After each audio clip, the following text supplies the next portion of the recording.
Alors, je vais vous montrer un petit peu comment on va faire pour utiliser Kahoot en 6e. Donc déjà, vous pouvez depuis n'importe quel moteur de recherche taper le nom du site, d'accord.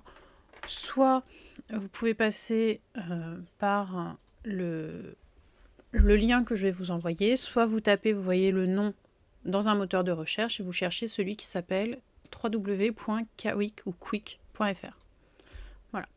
Donc là, je vais le faire avec vous. Je vais utiliser le code d'un élève qui n'est plus au collège, d'accord, qui va me servir juste à vous montrer comment ça marche. Alors, vous allez aller chercher l'onglet Connexion.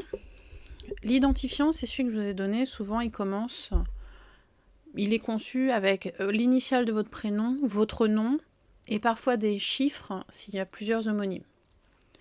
Le mot de passe, c'est en général 6 lettres en majuscules. Voilà. On clique sur se connecter.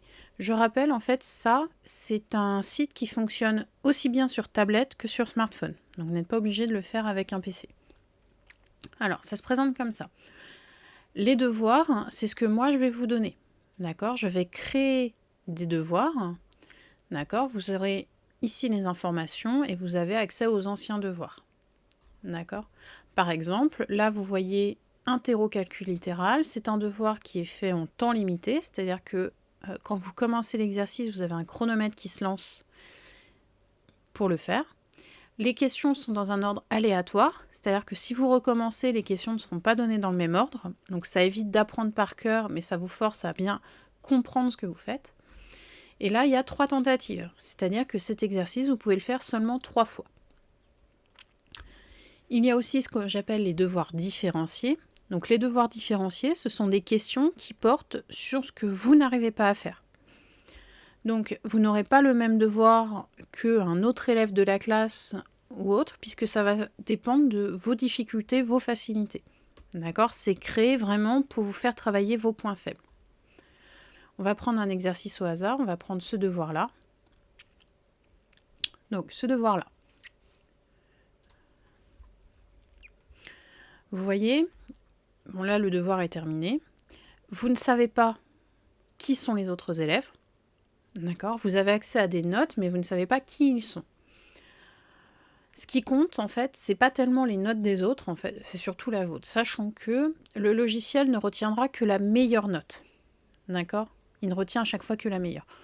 Pour nous, en 6e, là, les notes ne vont pas avoir d'influence. D'accord ? C'est juste un point pour vous guider. Donc, comment ça va se présenter ? Alors, je vais peut-être pas cliquer au bon endroit. On va le refaire. Moi, je veux m'entraîner pour faire ce devoir.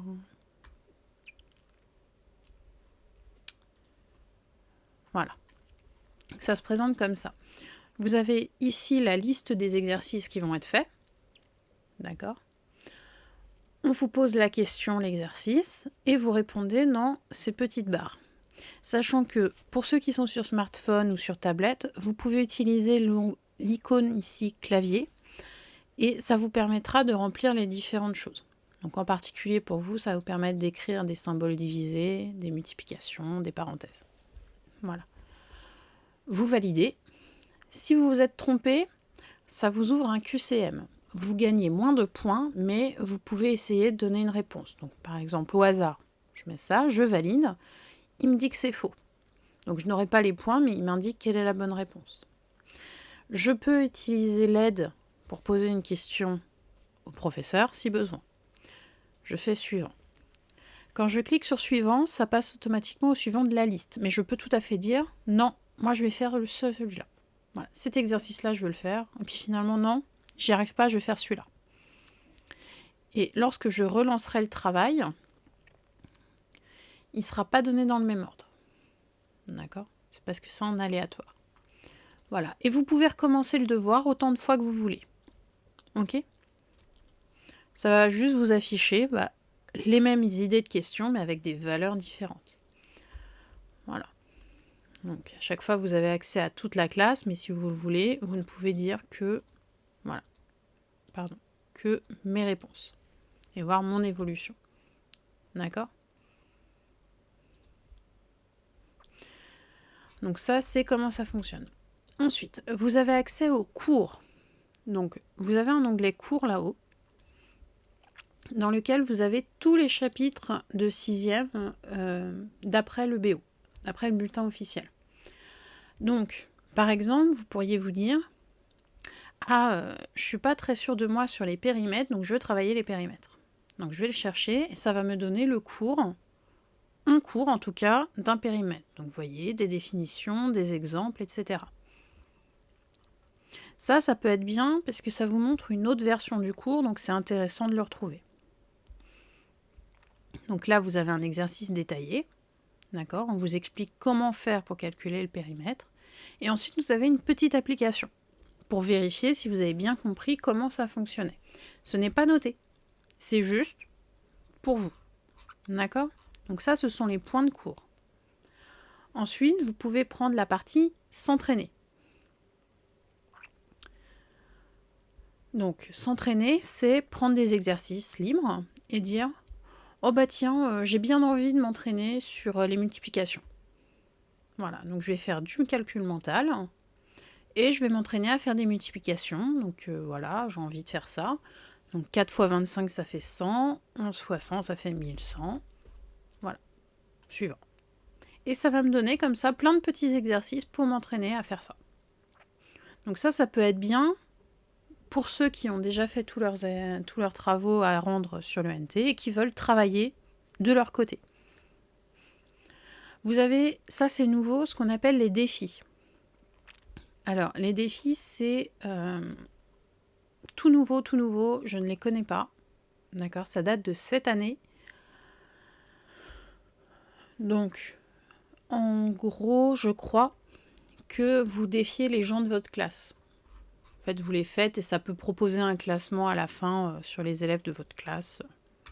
Voilà. Moi, je sais juste si vous avez obtenu des badges, je n'ai pas accès à ces défis-là. Donc, c'est vraiment pour vous. Et vous avez donc les anciens devoirs, si vous en avez raté certains. D'accord ? Donc ça, c'est la présentation du site. Et donc, ce que moi, je vous propose, c'est je vais vous créer des petits devoirs qui vont vous permettre de réviser différents points du cours. Et ce que je vais vous demander, c'est de me dire, voilà, moi, je sens que je ne suis pas à l'aise sur telle notion et j'aimerais bien un devoir sur telle notion. Parce que je ne suis pas obligée d'envoyer les mêmes devoirs à toute la classe. Moi, je peux créer des devoirs personnalisés que pour certains élèves. Donc n'hésitez pas à me dire, voilà, moi j'aimerais bien travailler la multiplication ou j'aimerais bien retravailler les ordres de grandeur et je vais vous donner quelques exos dessus. Sachant que j'insiste, là, vous avez des notes. Ces notes ne représentent rien. Puisque vous n'êtes pas noté, je ne vais pas rentrer ces notes dans Pronote. Ça va servir uniquement pour vous, voir votre progression. D'accord ? Puisque vous pouvez recommencer l'exercice, vous verrez si vous augmentez, baissez, etc. D'accord ? J'insiste bien, là, le but, c'est de vous entraîner. C'est pas de vous rajouter une charge de travail. S'il y a besoin, vous pouvez écrire un message. D'accord ? Je le recevrai. Je pourrai y répondre. D'accord ? Si vous avez des questions sur le site, n'hésitez pas, écrivez-moi. On verra ça ensemble.